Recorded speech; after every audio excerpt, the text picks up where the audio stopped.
I am Jonathan Progoff, Director of Dialogue House Associates and the Intensive Journal Program.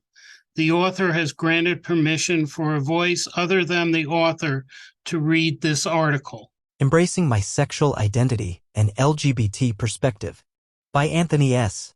When I was 6 years and in the first grade of school, I found in the thin pages of the dictionary a picture of Hercules carefully and strategically covered in, you guessed it, only a fig leaf. I was immediately transfixed.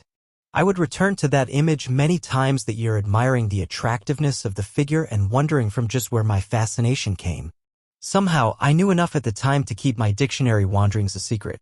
Later in my grade school years, a friend told me about men who had sex with other men. He said they were called queers, that these men were freaks of nature. He said that these men were attracted to boys as well, and that coming anywhere near one of them would make you queer too. I thought the story was fantastic, felt sorry for those men, but felt it best to keep my distance from such people. The whole story was creepy. When I was in high school, I told a handsome senior how much I liked the way he danced. He looked at me in astonishment and told me to mind my own business. I knew then that while we had started to be friends, I crossed a line with him. I should have kept this to myself, not been so open. The encounter started me thinking. Later, walking alone outside in the dark, it grew clear to me. I was different, strangely, even horribly different.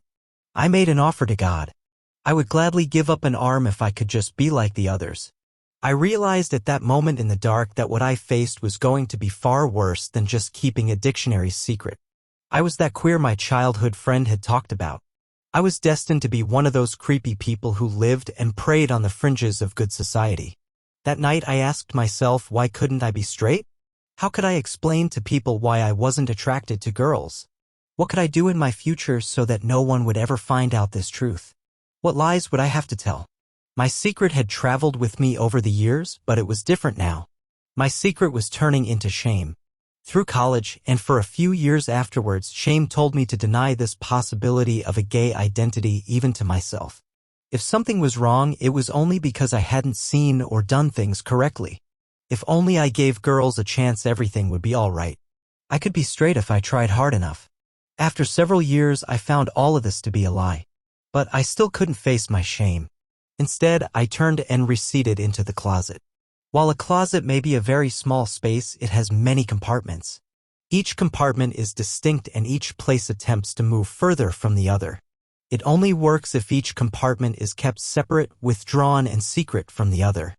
It takes a great deal of energy, deception, and withdrawal.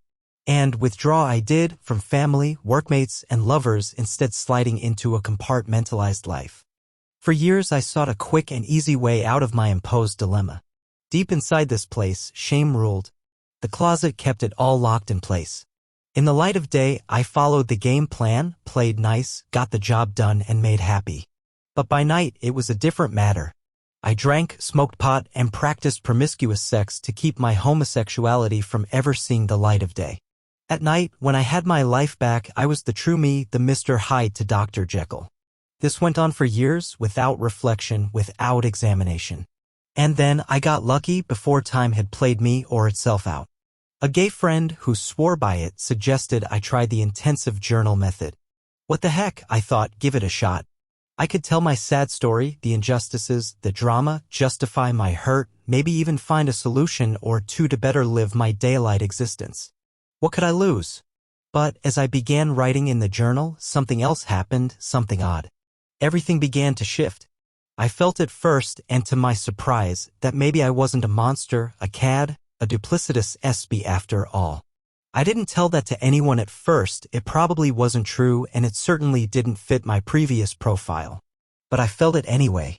I began to feel through the pages of the journal that there was some goodness in me. There was now and there always had been a basic goodness to my life. The intensive journal process began to open doors to another side of life for me. The closet door so firmly held closed by shame slowly opened, became less important, the doorway itself an opportunity for growth. Through the reflective writing process about my life, I found out where that shame had come from and how it had driven me. I found out how sometimes I avoided choices, stepped around issues, failed to address consequences, looked for the easy way out, and made up fabrications and fictions to keep from looking inward. I found out the separate compartments of my life weren't separate after all, how each was related, impacted the others, and cried out for connection. While it might sound altogether hokey and pablum sweet, I found out my life could have authenticity and hold integrity. The intensive journal method provided me with the means to this self-discovery. It does so through a series of different writing exercises or sections, or I could even say compartments. But in this case, the compartments are not meant to be kept separate. They lead and call out to each other. They are meant to connect. For instance, an event taking place on the surface of your life finds connection with the world of dreams, which in turn continues and flows to a place of inner process or a dialogue with others or society. For myself, working in the dialogue with body section of the journal has been so incredibly rich. By following the writing elicited there, I have allowed and listened to my own body's responses and the wisdom as it rises to the surface, bringing wholeness and integration. Working in the journal without judgment or analysis requires both honesty and reflection. The intensive journal workshop will allow you the time to participate in the journal's exercises in a supportive setting with others engaged in the same work and in complete privacy. As a workshop participant, you will enter into your process of discovery at your own pace, finding your own path to wholeness. If you are looking for a way to work with your feelings and experiences in a productive and insightful process about all the areas which comprise your unique life, including your sexuality, then I urge you to consider attending an intensive journal workshop.